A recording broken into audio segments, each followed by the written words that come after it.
Ladies and gentlemen, welcome to another Paumiko dog training Q&A. So these Paumiko Q&As are held in the Paumiko Inner Circle, and the Paumiko Inner Circle is a closed Facebook group for people who have signed up to the Paumiko Dog Guide.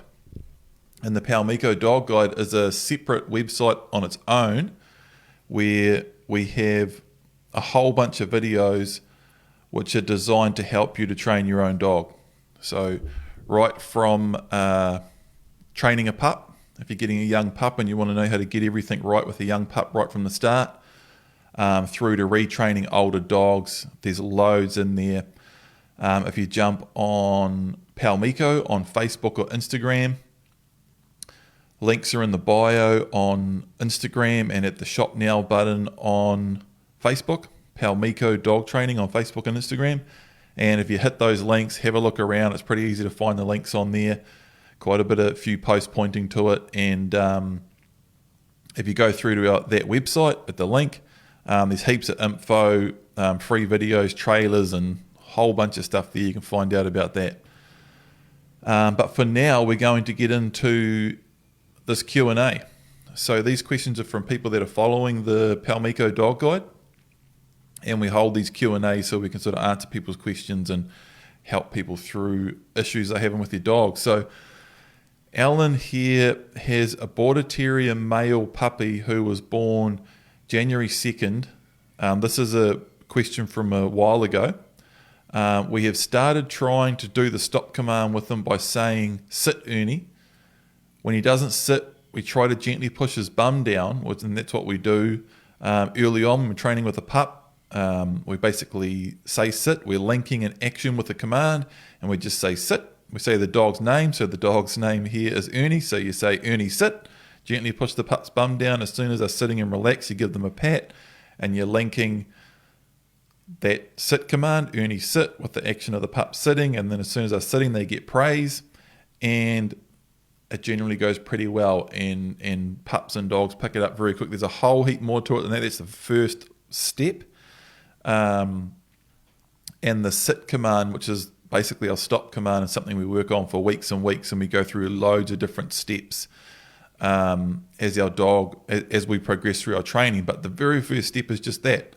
Ernie sit, push their bum down. As soon as they're sitting, give them a pat, and we're linking the action to the command. So Alan's doing that, and he's saying, when we're doing that, when we're saying sit and pushing the pup's bum down and trying to give them a pat for being in the right place and doing the right thing, he starts to mouth us and goes silly. So this is a relatively common issue people can have with pups, and it's often a bit of a phase. Alan goes on to say he also does this behaviour when we praise him and pat for a good sit. We use the command of disapproval, but we are not sure what is best to do, as could it be confusing him with a sit and a command of disapproval as the two happen so close together? Thanks. So in the command of disapproval is in Paumiko dog training, we basically put praise on what we do want, pressure on what we don't want, praise on what we do want. So in the case of training a pup to sit, you would say Ernie sit, and then push the pup's bum down. If Ernie's not sitting, just gently push the pup's bum down. As soon as it's sitting, it's doing what we want it to do, then we put a bit of praise on it. And that's just a simple, calm pat and saying, good dog, good dog. Now, if early on we're not going for full compliance with a really young pup, that's sort of further on down the track. But if a pup were to start trying to bite me while I'm trying to pat it during a sit drill, I would use a command disapproval straight away. I would switch very quickly from good dog, good dog. As soon as that pup starts to mouth me, I would go, no, cut it out. Pressure on what we don't want. And, it's really important that we do that too. We need to let a pup or dog know this. What you need to let them know when they're doing the right thing. You need to let them know when they're doing the wrong thing too. And so my basic answer to that question, it sounds like the way you've phrased that, Alan, is you're saying we use the command of disapproval, but we're not sure what is best to do, is could it be confusing him with the sit command and command of disapproval as the two happen so close together. So it sounds like you're a little bit apprehensive to use that command of disapproval in that stop drill. And while you do want to, you don't want to overdo it. You don't want to go for too much compliance with a young pup. And we don't do that. In the first month of training with a young pup, we're just linking actions to commands. We're not going for full compliance. A lot of it's just giving the command while the pup's doing it anyway, or gently pushing it into the sit position. Ernie sit, and then Ernie sits and bit of a pat and then get up and go. We're not, no, stay there and making it stay and comply. We're just linking actions with commands.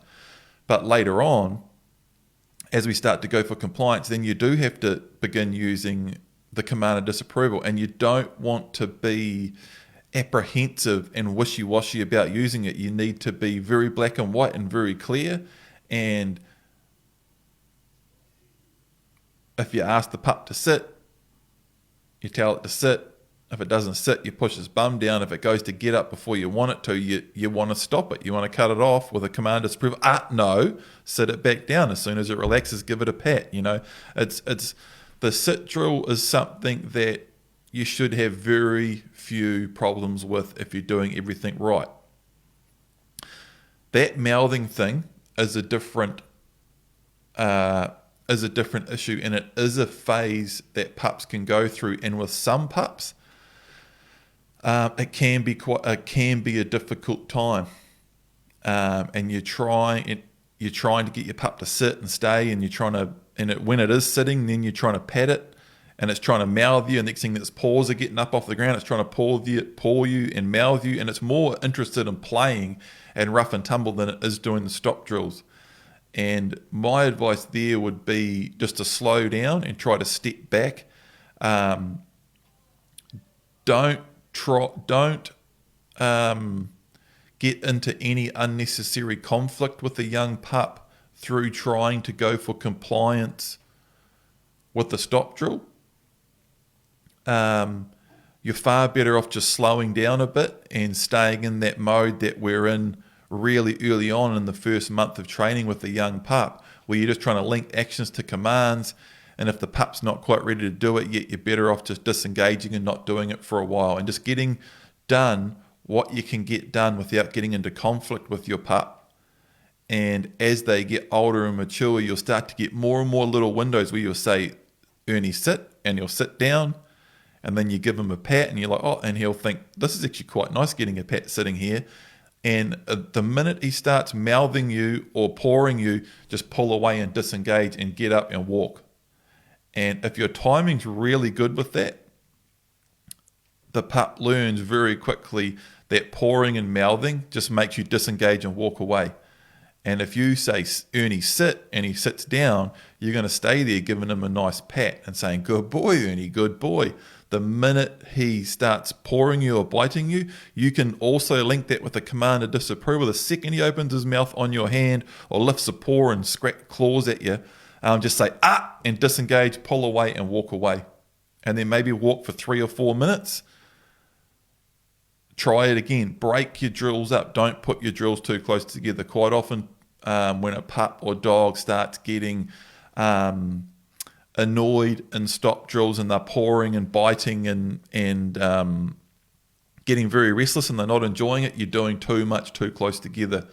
You need to break it up just with relaxed walking just walk on the long line, man. Just let your pup or dog walk and be a pup or a dog, and then try to do your stop drills at a time where you think your pup might want some engagement with you anyway. And that's what the stop drill should be. It should be, hey, I want to engage with you and pat you and give you a pat and some praise. And hopefully your pup's in a place where it wants to do that too, and you're trying to do it on your terms and just put them into a sit and get them to sit nicely and receive some nice, calm praise and interaction with you. So I hope all of that makes sense. You don't want to be apprehensive with your command of disapproval, and if a pup or dog is mouthing you and clawing you, I'm definitely straight into that command of disapproval. But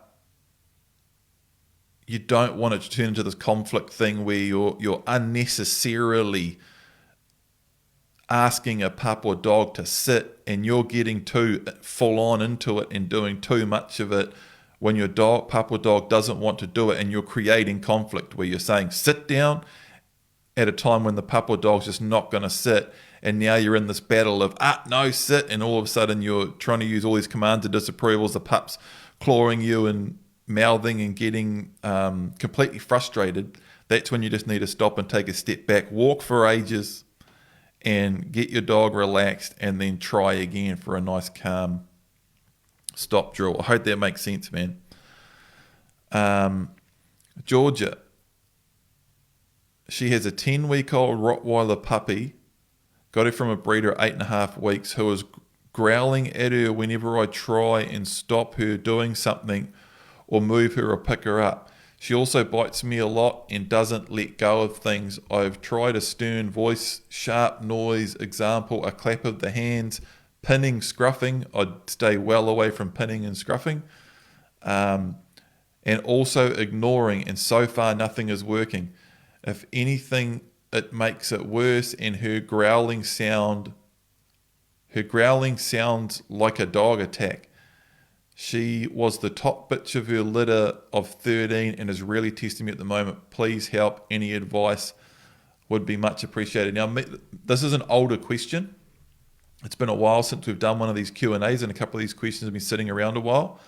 And I've actually talked to Georgia about this case, and her pup was getting a lot of freedom all day, and her pup was in a situation where it was sort of just running around free and picking stuff up, and this is at 10 weeks old, from sort of 8.5 weeks to 10 weeks old. The pup was spending a lot of time running around, sort of doing what it wanted, and then every now and again Georgia was kind of trying to interject and say, hey, no, don't do that. After her pup's been doing whatever it wanted all day, she was trying to turn up and take over, and the pup was just not having a bar of it. And as we spoke about Georgia, I think it's just really important that you get a lot of structure in that pup's life, and make sure you're not setting up to fail. Make sure it doesn't have too much of that freedom and responsibility before it's ready for it, and that you're not setting up that situation where your pup's running around all day doing whatever it wants, and then all of a sudden you're trying to turn up and take over, snatch stuff off it, and take stuff off it and tell it not to do stuff while it's been spending all day doing whatever it wants. So that's setting up that situation where the pup's just going to be like, hey, who the hell are you? What's all this noise of you turning up and taking over when I've been doing what I want all day? Versus if that pup was spending more time in a kennel or crate, less free time, just free running around the house doing whatever it wanted. It was either in a smaller confined area, or in a crate, or a dog run, or a better suited area. And it was a bit more bored, sort of sitting there waiting, not getting into trouble, not running around, getting into mischief and picking stuff up and chewing stuff up and dragging stuff around and doing whatever it wants. It's sort of more confined. And then you come home, put a long line on it, and take it out into a good low distraction training area and actually spend some good quality one-on-one time with it, doing some good structured training in a situation where the pup or dog isn't set up to fail, it's only set up to succeed. Then the whole relationship and situation would be completely different, and you wouldn't be creating bad habits or creating these bad interactions between you and your pup. It's really, really important to get all that stuff right, and that's a classic example of it. Like if you set up your structure and your dog's lifestyle and routine a little bit wrong, and all of a sudden you're getting into unnecessary conflict with your pup or dog, and you start breaking down your relationship, and everything sort of turns to custard. And that's why it's so important to have that structure and crating. And yeah, it's a little bit hard, and yeah, the pup's a little bit bored, but by the time when you're raising a pup, right from an 8-week-old pup, especially with a breed like a Rottweiler, but this goes for any breed, it's really important to get all that stuff right. And by the time your dog's sort of 12 or 18 months old, everything's sorted and you're good as gold. But if you keep setting a pup or dog up to fail and you keep having repeating these issues and these negative interactions over and over, by the time your dog's 12 or 18 months old, you can actually be in a place where you've got a lot of serious problems that are quite difficult to sort out. So that's my advice there. Leash. Hi Paul, we have a 30 kg, 10-month-old GSP who is having issues on the lead. We've taken him out into an open space and used change of direction, which has worked great. Our issue is when we walk him on a footpath, he forgets all his training and pulls really hard. We attempt to change direction. Change direction is a technique that we use a lot in setting up a good heel and a good range and good leash work. It's a really useful tool. It's all in the Paumiko Dog Guide. We attempt to change direction, but as it's in a small space, it's not always practical. He has a good stop and sit, which we also use. Any advice to help fix this?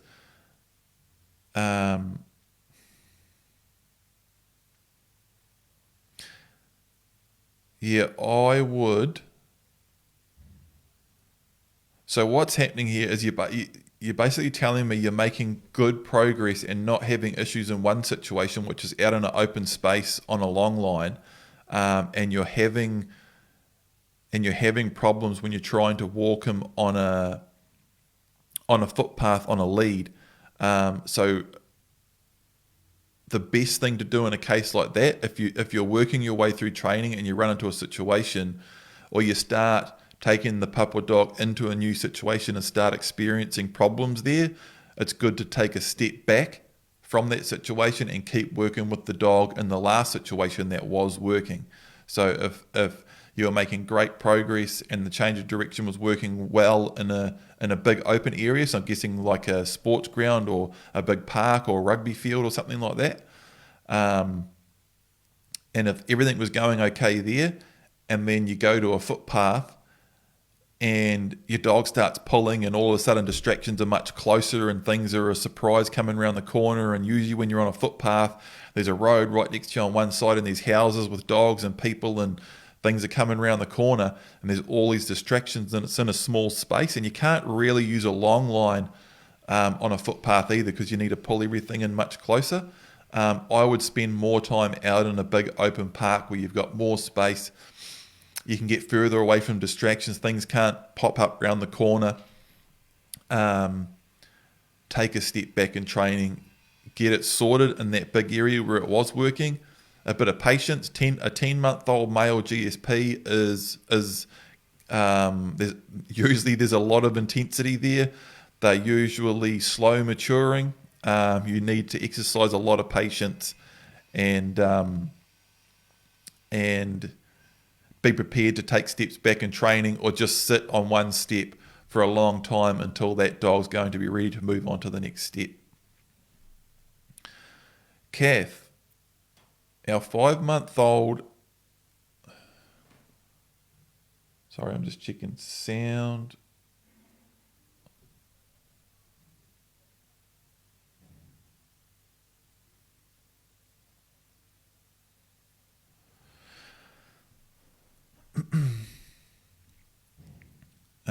Kath, our 5-month lab has done 4 weeks of long line training and has a reasonable recall and stop. Our 5-month lab has done 4 weeks of long line training and has a reasonable recall and stop, and will walk about low distraction environments with no tension on the line. Okay.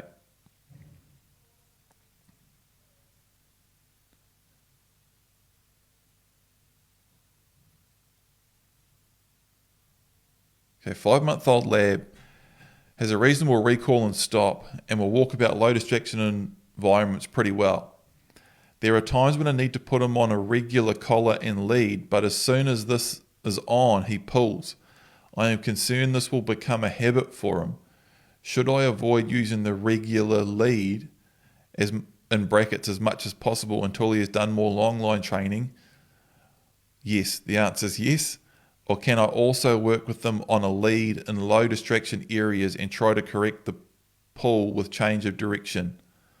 Yep, you sort of answered both your answers to your own questions are correct. So Kath is basically saying she's got a 5-month-old lad that's going pretty good. Stop and recall's pretty good. Good on the long line and low distraction environments. But when she puts a regular collar on and lead, she's the dog's pulling. So yeah, that's exactly what I'd do, Kath. I would, again, it's the same as the last one. If you're working your way through training and through all your steps, and you get one step sorted, so you move on to the next one, that goes good, and you're working your way through, and all of a sudden you try something like that, you put the lead on and try to walk in a new area where there's more distractions or something's a bit different, and all of a sudden you start running into problems there, and you can't work through them, practically or easily within a session or two. Then you need to take a step back, you need to change something, take a step back, get it more solid in that last situation, which for you would be put the long line back on. Shortening up that long line, the way we train a heel, if you're in the Paumiko Dog Guide, if you look at the way I train Miko's heel, how I just shorten up a long line, that works really well. But your idea of working with that collar and lead in a low distraction environment, and then slowly over time transferring that over into the higher distraction environment is a good idea. Yeah. Another question from Alan. We have a 4-month-old Border Terrier male pup. During the day we are both at work. He is in his kennel and we walk him in the morning or night. Inside he is in the lounge area with us and we crate him for periods of time. We find when he is not in his crate, he is really jumping and hyped up, wanting to lick and mouth and super excited.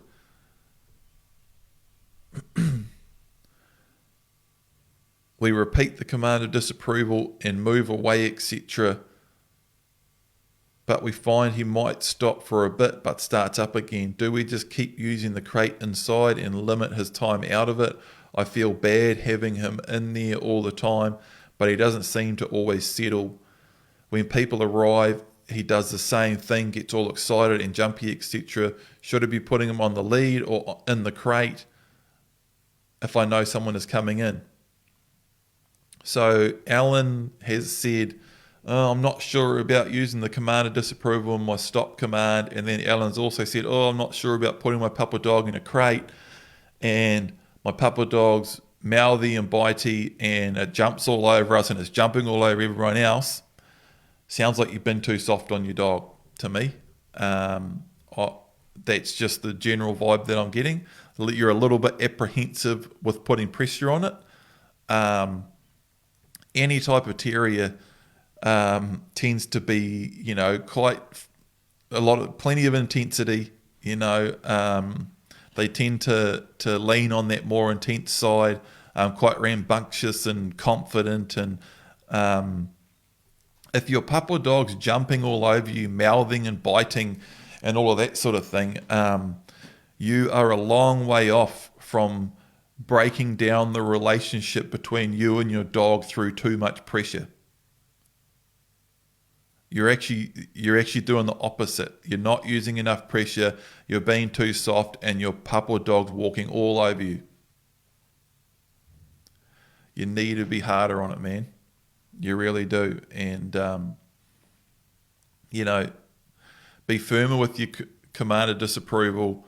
If it's not going to listen, put it in the crate. The best time to create a better relationship with a dog like that is to take it out into a big, wide open, low distraction area with a long line on it, walk around for a while and run some drills and be firm with your drills and get that dog to a point where you can start to pet it and praise it and engage with it in a positive way while it's doing what you want it to do. and start to get some respect going with that dog, and start to get that dog looking to you to work out what you want it to do next, so it can listen, so you can give it a pat and start to get that whole ball rolling. Very, very important. Okay, I'll jump onto these current questions here.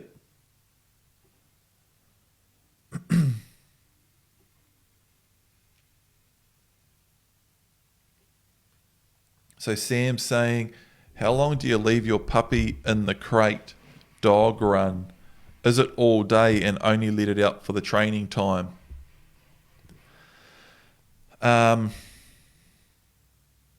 You can leave a puppy in you can leave a pup in a dog run for 8 to 10 hours. I think 8 hours is okay. 10 hours is starting to stretch it. Much over 10 is starting to stretch it right out. And it all depends on your situation. It's perfect if someone, if you're in that situation where you have to go away and work all day, and you need to be away from home for 8 to 10 hours, there's nothing wrong with waking up, letting a pup or dog out of its crate, giving it a good half hour, an hour, maybe a bit of a freedom session outside in a dog-proof area, running around, take it for a walk for half an hour, put it back in a kennel or crate for 4 hours. If someone can come home at lunchtime, let it out, give it a toilet break, spend 10 or 15 minutes with it, put it back in for 4 or 5 hours, come home and let it out again, more freedom sessions, another training session, another walk, and then plenty of time engaging with the pup or dog inside at night or outside or whatever you're going to do. It's great if you can break it up like that at midday. My thoughts on it is it's not ideal leaving a pup or dog in a kennel all day, every day. But you can do it. You can do it, and it is okay. And you can have a really well-trained, happy dog that's in a kennel for 8 or 10 hours, 5 days a week, as long as you're doing all your other stuff correctly and it's getting plenty of fun and exercise morning and night and on the weekends. Dogs will naturally sleep up to 17 hours a day anyway. So that's 8 hours during the day and that's 8 hours at night, and you've got those other few hours that you've got to keep them going and keep them happy and busy for, particularly as they get older. They're happier to spend that free time.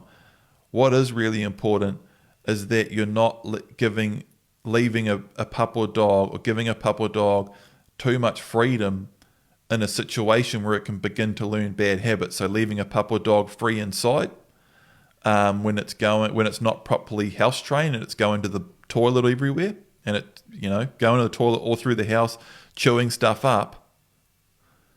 That is training it to go to the toilet in the house and chew stuff up inside. And that's leading you into a situation where you've got a dog that you're never going to be able to leave free inside because it's going to go to the toilet and chew stuff up. And it's the same with leaving a pup or dog free in a dog-proof section before it knows how to do that without digging holes and chewing stuff up. That's what you're training, And what a lot of kennel and crate time does, particularly over that first 12 or 18 months of a pup or dog's life, even the first 6 or 8 months is very important. Yeah, it's a little bit boring and it's a little bit hard on it, and the pup or dog is getting bored. And yeah, when you get home, it's a little bit frantic and it's ready to go and it's excited to see you and it's jumping up and it's all full on. That's when you need to get it out, to give it a freedom session, take it for a training session, give it a run, spend time with it inside at night, do all of that stuff. But having that pup or dog in a good kennel or a good run or a good dog-proof area where it can't destroy anything or dig holes is teaching the dog the habit of being relaxed and off duty and sitting around and not destroying stuff and getting them properly house trained. And the way we, that's what we go through in the Paumiko Dog Guide.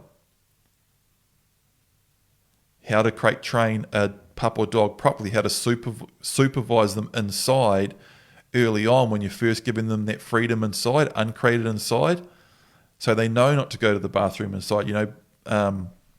My dogs are fine to be left inside. They're fine inside out of the crate now. If I was in a situation where I had to lock my dogs inside for 8 hours and go, I could.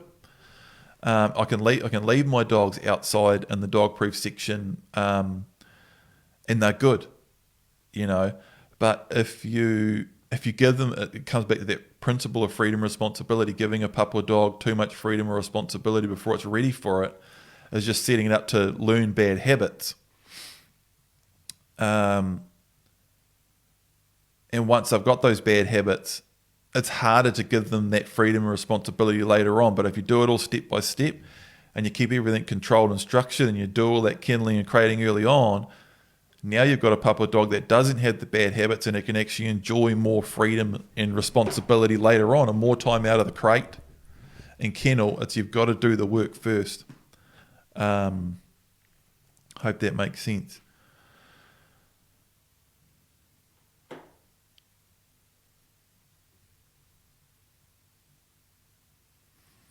Richard, enjoying the Paumiko Dog Guide. Thanks. Suggestions for introducing puppy to our kitten.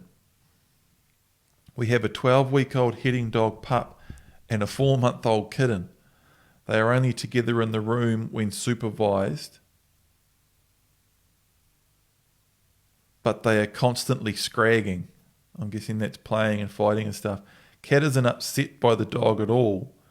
First couple of days, he had his tail fluffed up, etc., but now he keeps coming back for more. It seems pretty harmless so far, but we want them to be happy to live together when they are older. I had a terrier when young that did this and then started to seriously hurt our cat when older, to the point where we couldn't trust that she wouldn't kill it. Just want to avoid this with the new dog. Okay, so Richard's saying he's got a young pup and a cat, and the pup and the cat are playing together a lot. And he's thinking it's all fun and harmless now while the pup's 3 months old, but he's worried about it getting more serious as this pup gets older. And this is another situation where this can be difficult, man. If you get into problem, if you get to the point where you've got a dog and a cat in the same house and the dog gets to the point where it wants to kill the cat, you do have a serious problem. And there's no quick fix. Sometimes people ask these questions, oh, my dog's trying to kill my cat. How do you fix that? You make sure you don't put your dog and a cat in a situation where the dog can kill the cat.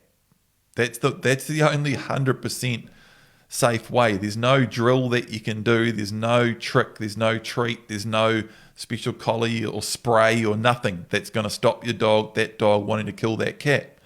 Yeah, you could do structured training and like we do in the blueprint, and with a long line on, introducing the dog to animals and other dogs and people and all that sort of thing. But all you're doing is improving impulse control and just teaching your dog to be more controlled in that situation. But you're not eliminating the fact that dog would actually quite like to kill that cat. It's just something you got to manage, man, and be aware of. And if you're saying you're in a situation where the pup and the cat are playing together, and you had that before where your old dog and cat used to play together, and then it got to the point where your old dog was starting to hurt the cat, and then you had a problem, and you want to avoid it this time, I'd probably not let the pup and the cat play together. That's what I'd do. If it's already started and I've already done a lot of it, it's probably going to be quite hard to do from here on out. But, with things like that, trying to think of a situation, if it's like with dogs chewing stuff inside, or outside for that matter, if there's something that I don't want my dogs messing with, and I see them looking at it and even thinking about it, I come down on it like a ton of bricks, man. If I had a cat and I didn't want my dog getting to the point where it was thinking about maybe killing the cat, I wouldn't let that dog have anything to do with that cat. And if I even seen that dog looking at that cat, I'd say, hey, get out of it. Command of disapproval. And if the dog started getting a little bit dodgy around the cat, and I saw the dog sort of look at the cat and move towards it, a bit of which even looked like a playful way, it'd be, oi, get out of it. And I'd stomp my foot. Hey, that cat is nothing to do with you. You're not to have anything to do with that cat. That's how I'd be with it until my dog knew that I'm not meant to have anything to do with that cat. That's how I'd manage that. It's like dogs eating off the bench or getting involved in the kitchen. I've had dogs in the past where, years and years ago when I was a kid, that people used to feed the dog off the plate. I used to finish dinner and, here, Cass, do you want this? And I'm not going to eat this. And you're giving your dog scraps while you're eating, and then people are feeding the dogs bits and pieces of random stuff while you're cooking. And all of a sudden the dog's interested in human food and the kitchen and plates and what's on the bench and everything. And all of a sudden when you turn your back, your dog, and you're trying to thaw some meat out on the bench or something, the dog's up there eating your blimmin', your ribeye steak that you were thawing out to have for dinner that night. But you've basically trained your dog to have interest in your food, and now when you're turning your back, and the dog's into the kitchen anytime they get the chance. My dogs aren't allowed anything to do with. If one of my dogs looks at me while I'm eating, I tell them to get out of it, but they don't. Or even if my dog even looks towards the kitchen and tries to wander in there and do a bit of a dodgy lap, sniffing the ground, and they sort of look up at the bench, I'm stomping my foot, hey, get out of there. And they'll slink back out of the kitchen. They know they're not meant to have anything to do with it. And I've been very firm with that right from the start. That would be my tone with the cat. Kath, 6-month lab, sit command is really good at home. When out training, he is so distracted. It's got like 3 O's on the so. I can't get the sit without pushing down on bum despite months of long line. Once sitting, he will stay great until released. His attentiveness to change of direction goes well and heel improving. Any tips to improve his attentiveness to get the sit when out? I'm tempted to take treats as no, this will work. Cheers.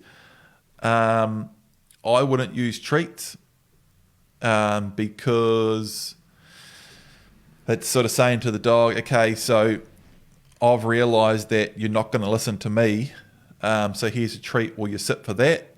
I'm wondering how you know it'll work. Have you used treats before? Is that why your dog won't sit without the treats? Because it's like, no, I'm not sitting for the treats, because I know when I don't sit without the treats, you just go and get the treats, and I want the treats. So I'm not going to sit unless you've got the treats.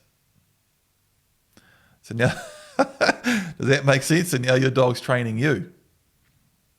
This is why we don't use treats. Yeah, you can get things to begin happening quicker with treats, but sometimes it's better off taking that longer path to get to a better end result, and not have any problems. So, yeah. 6-month-old lab, you shouldn't be having any problems with your sit command. I would, if you've been using treats, I would completely eliminate them. And if you have used treats, I would get your dog to the point where it knows you're not going to get treats out. Get the treats out if it won't listen when you don't have them. And I would get your dog just sitting the first time you say sit, because it knows if it doesn't sit, you're going to keep insisting that it sits until it does sit.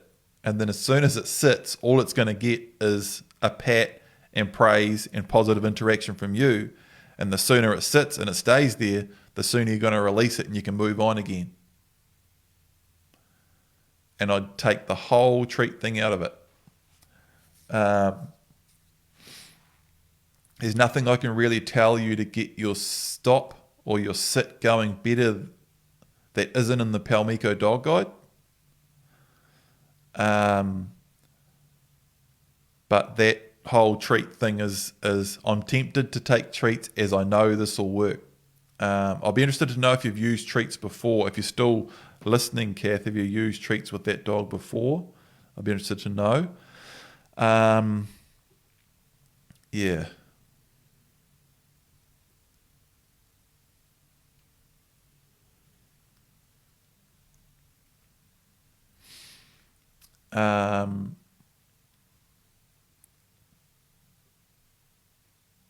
Debbie, 3-year-old Staffy Bull Arrow rescue dog we've had since 8 weeks. Always had anxiety issues and very reactive. I've been doing the training with her and it's been going well. The problem is she is aggressive to anyone in the street or strangers that come to the house. She lunges at strangers and I cannot walk too close to anyone because she will bite. I think she has been overprotective of me. She's not like this with us at home. Can this be fixed? The vet said she is one of the most reactive dogs she's seen. If it's to the point where your dog's acting like it wants to bite someone, if it's at that level, then I'm not comfortable giving you saying, yes, it can definitely be fixed, or no, it definitely can't be fixed based on a comment on Facebook. That type of thing is really outside of the scope of the Q&A. I'd be interested to talk to you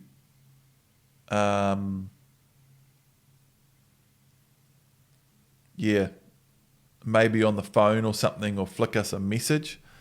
I'd be interested to know where you're based, but yeah, it's you've had her since she was 8 weeks. Yeah, it's a bit of a different kettle of fish when a dog is looking at biting other dogs or other people. It's sort of a whole different level, and that sort of serious dog-on-dog aggression and any type of person aggression isn't really my speciality. So flick us a message, Debbie, and we'll chat about this and we'll go from there.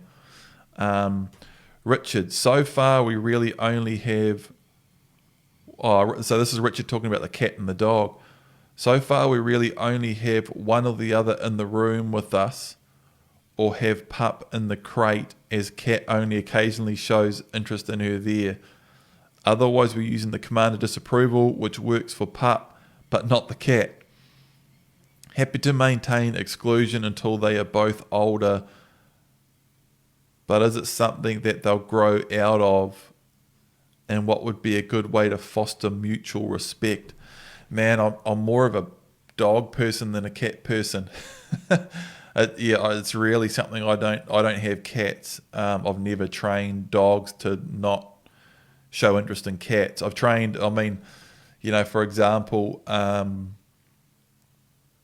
I've trained bird dogs to not have interest in birds. I've trained a lot of dogs to not have interest in different types of animals, like deer dogs to not have interest in possums. And, I've got Miko to the point where she completely ignores the poo geckos in the reserves in the middle of town here. And she's got a lot of drive towards birds. And the way I did that was reading and timing. Reading and timing is very, very important. And the second she even looks at a pukeko, I say, get out of it. Get out of it. Real, like hit it. Timing, man, right on the button. Oh, so Kath's saying she hasn't been using treats. Okay, I'll talk about that in a second, Kath.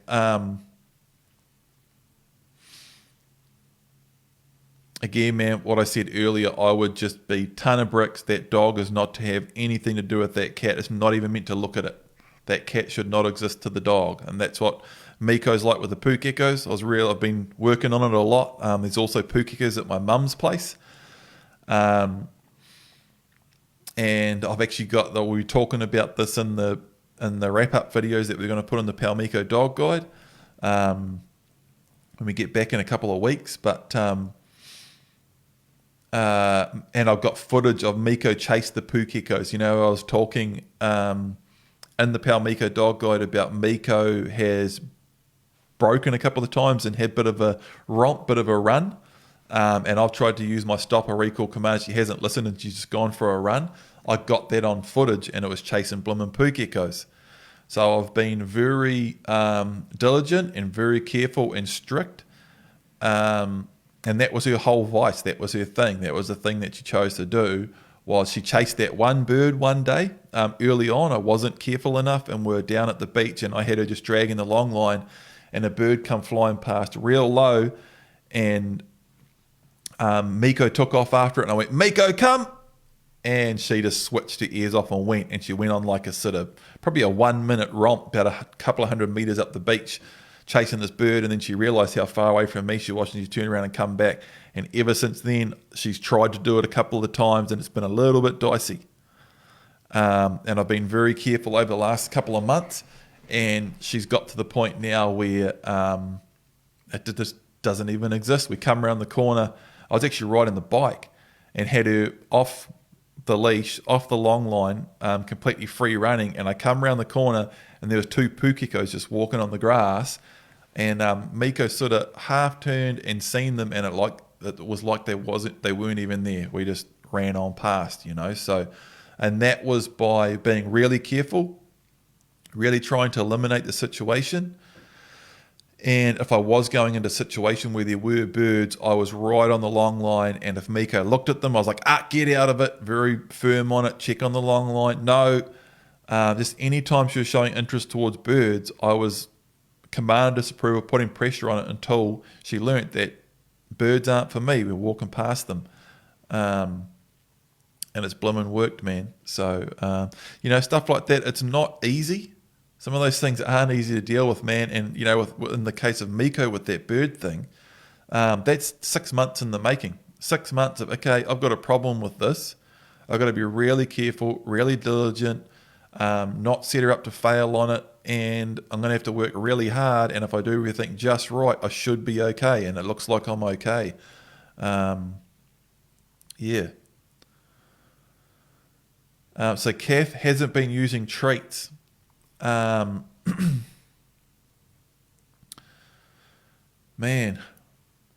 yeah, so I'm going to read this question again. 6 month lab, sick command is really good at home. When out training is so distracted, I can't get the sit without pushing down on bum despite a month on the long line. Once sitting, he will stay great until released. His attentiveness to change direction goes well and improving. Okay. Yeah, so Kath, I had this, and I've talked about this in other Q&As. It's a real go-to story for me on this one. I had a similar thing with Print. You would have seen Print in the Paumiko dog guide, and Print's a dog that we made another dog training series with. Huge amount of training and structure went into him. And he had a thing where everything was perfect, everything was tracking well. It was a really easy dog. Once he was on the sit, he was perfect, he'd stay, everything was perfect, but he would not. I had to push his bum down. Exact same thing. And I'd say, Print, sit. Every time I said that, he'd stop and he'd turn around and just stand there looking at me, and I'd have to step in, Print, sit, push his bum down, and then once he was sitting, he was fine, and I'd do the whole stop drill, and then we'd go again, and then 5 minutes later, 2 minutes later, I'd say, Prince, sit, and he'd turn around and stand there looking at me. I'd have to step in, push his bum down, and he just did. I did that for weeks, and I can't tell you how many times I did that for. And then one day, I said, Prince, sit, and he just sat down. And I did the whole stop drill. We carried on. 5 minutes later, Prince, sit, and he just sat. He just started doing it. You know, and sometimes you just reach a funny little sticking point with a dog like that, and the best thing to do is just say, hey, everything else is going okay, everything's going fine. It's still only 6 months old. It's still pretty young. And just rinse and repeat, and your dog will pick it up. And it happens to everyone. The funny little things like that happen to everyone, with every dog. Some dogs just have their funny little sticking points, like Miko with the bloomin' birds. And I just had to grit my teeth and bear it and deal with it as best I could, and just wait for her to come on in her own time. So I think that's it. I think we've got on top of it here. Again, sorry for the delay on this. It's been a while since we've done one of these. And thanks for everyone for being so patient with us. You guys have been great. There's been no complaints. No one said, hey, when's I think we've had a couple of questions. People just wondering when the next one is coming up. But yeah, it's awesome. So we'll be back in a couple of weeks and updating you on Miko and putting new videos in the Paumiko Dog Guide. You'll see Facebook and Instagram firing back up, and we'll be all go. So thanks to everyone for listening. Thanks to everyone who signed up to the Paumiko Dog Guide.